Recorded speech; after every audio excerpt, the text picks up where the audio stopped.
Hello guys, welcome to SPPS school. Today we see chapter 7 Vikas of 12th class biology. Watch the video from start to end. If you like the video then please like and share. आइए हम chapter 7 विकास का solution कर लेते हैं। ठीक है, इसमें हम पहले क्वेश्चन आंसर डिस्कस कर लेते हैं। फर्स्ट क्वेश्चन दिया गया है, डार्विन के चयन सिद्धांत के परिप्रेक्ष्य में जीवाणुओं में देखे गए प्रतिजैविक प्रतिरोध का स्पष्टीकरण कीजिएगा। ठीक है, डार्विन के चयन सिद्धांत के परिप्रेक्ष्य में जीवाणुओं में देखे गए प्रतिजैविक प्रतिरोध का स्पष्टीकरण कीजिए। इसका आंसर देख लेते हैं। रोगजनक जीवाणुओं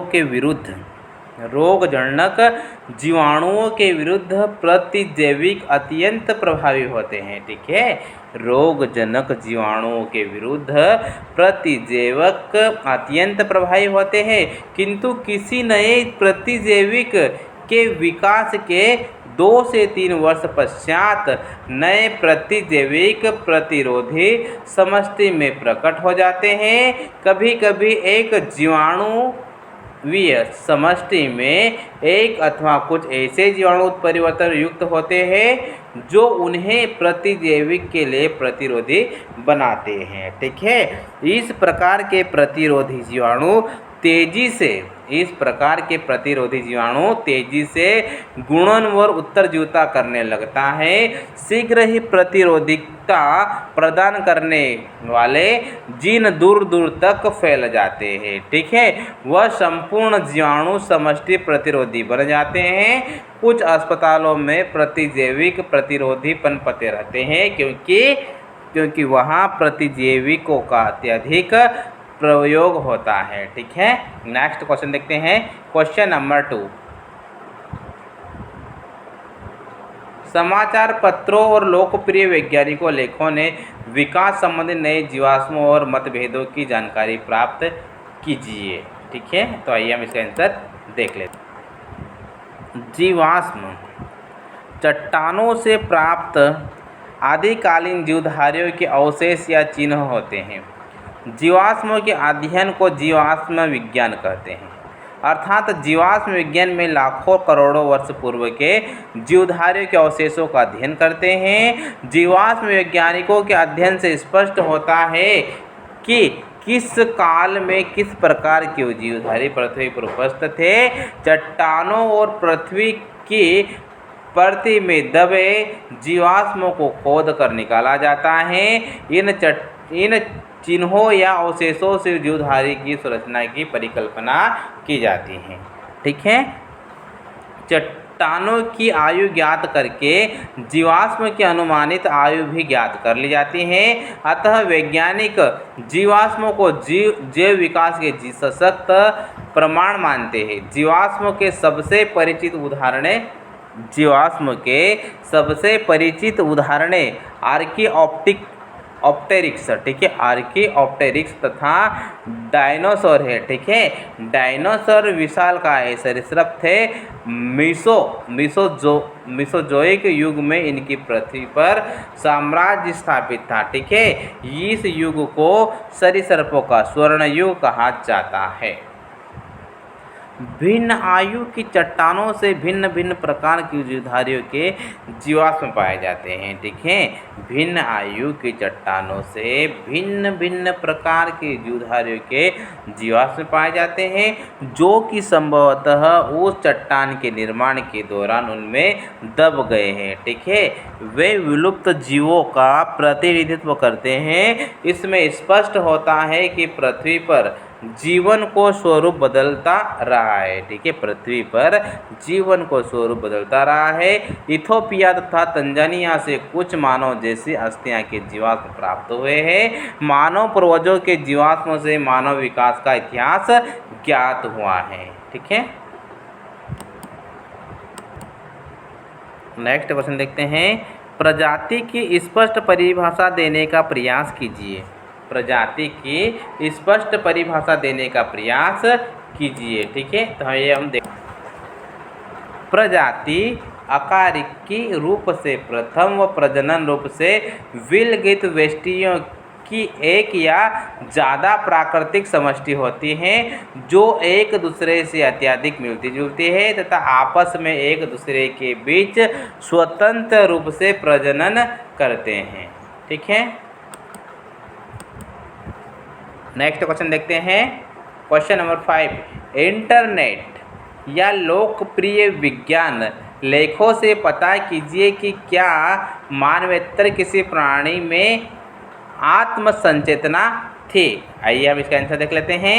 प्रकृति उपयुक्तता को चुनती है तथा कथित उपयुक्तता प्राणी की विशिष्टताओं पर आधारित होती है जो वंशानुगत होती है। ठीक है, जो कि वंशानुगत होती है। अतः चयनित होने तथा विकसित हेतु निश्चित ही एक आनुवंशिक आधार होना चाहिए। इसका तात्पर्य है कि जीवधारी प्रतिकूल वातावरण में जीवित रहने से बेहतर अनुकूलित होते हैं। ठीक है, प्रतिकूल वातावरण में जीवित रहने से बेहतर अनुकूलित होता है। अनुकूलन क्षमता वंशानुगत होती है। अनुकूलन के लिए प्राणी की आत्म संचेतना महत्वपूर्ण भूमिका का निर्वहन करती है। अनुकूलनशीलता एवं प्राकृतिक चयन के अंतिम परिणाम उपयुक्तता है। जीव वैज्ञानिकों के अनुसार अनेक प्राणियों में मानवेतर आत्म संचेतना पाई जाती है। ठीक है, नेक्स्ट क्वेश्चन देखते हैं। इंटरनेट अंतर्जाल तंत्र संसाधनों का उपयोग करते हुए आज के 10 जानवरों और उनके विलुप्त जोड़ियों की सूची बनाइए। ठीक है, आज के 10 जानवरों और उनके विलुप्त जोड़ियों की सूची बनाइए, दोनों के नाम दे। आइए हम इसका आंसर देख लेते हैं। आधुनिक एवं विलुप्त जोड़ीदार प्राणी। ठीक है, आइए हम देखते हैं। आधुनिक प्राणी, जोड़ीदार विलुप्त प्राणी। ठीक है, यहाँ पर आधुनिक प्राणी है और यहाँ पर जोड़ीदार विलुप्त प्राणी। मेढक सदृश आधुनिक उभयचर। ठीक है, और जोड़ीदार में आएगा सिलाकैंथ। आधुनिक सरीसृप छिपकली, मगरमच्छ आदि, और यहाँ पर आ जाएगा सेमोरिया।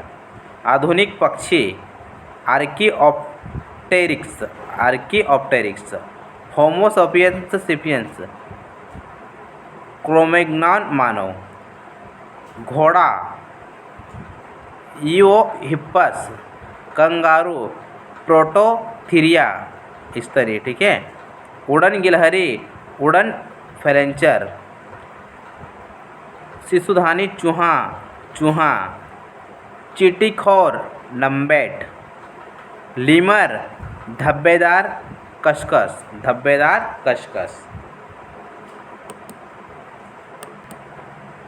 नेक्स्ट क्वेश्चन देखते हैं।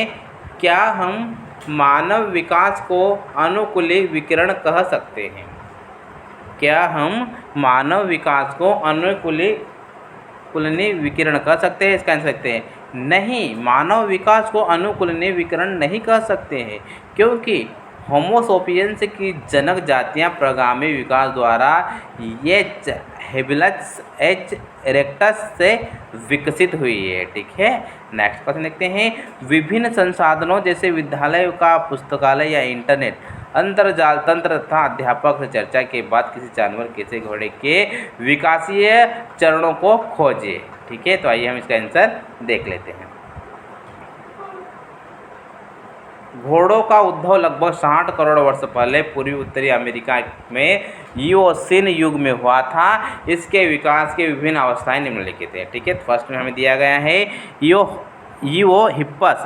इसका उद्भव इओसीन युग में हुआ था। इस युग का घोड़ा लोमड़ी जैसा व 30 सेंटीमीटर ऊंचा था। ठीक है, इस युग का घोड़ा लोमड़ी जैसा व 30 सेंटीमीटर ऊंचा था। इसका सिर व गर्दन अत्यंत छोटे थे। ठीक है, यह पत्तियां घास आदि खाता था। इसका अग्रपाद 4 क्रियात्मक अंगुली युक्त था, किंतु पश्चपाद इसमें सिर्फ 3 उंगलियां थी। नेक्स्ट पॉइंट देखते हैं मीसोहिप्पस। मीसोहिप्पस देख लेते हैं। यह ओलिगोसिन युग का घोड़ा था। ठीक है, यह ओलिगोसिन युग का घोड़ा था। इसका आकार भेड़ जैसा था। वह इसके अंग भाग का पश्चात 3 उंगली युक्त थे। मध्य वाली उंगली अपेक्षाकृत ज़्यादा बड़ी थी, जो समतल शरीर का बोझ वहन करती थी। ठीक है, नेक्स्ट पॉइंट देखते हैं मेरिचिप्पस।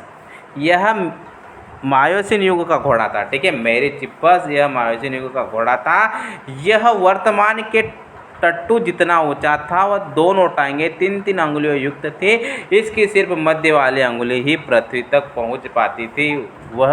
यह तेज दौड़ सकता था। ठीक है, नेक्स्ट पॉइंट देखते हैं प्लायोहिप्पस। ठीक है, यह प्लायोहिप्पस युग का घोड़ा था। यह एक अंगुली वाला घोड़ा था। ठीक है, प्लायोहिप्पस घोड़ा यह प्लायोहिप्पस युग का घोड़ा था और यह एक अंगुली वाला घोड़ा था। ठीक है, अब हम देखते हैं इक्चस। यह प्लास्टोसिन युग का घोड़ा था। इसकी ऊंचाई 1.50 मीटर थी। ठीक है, यह प्लास्टोसिन युग का घोड़ा था और इसकी ऊंचाई 1.50 मीटर थी। ठीक है,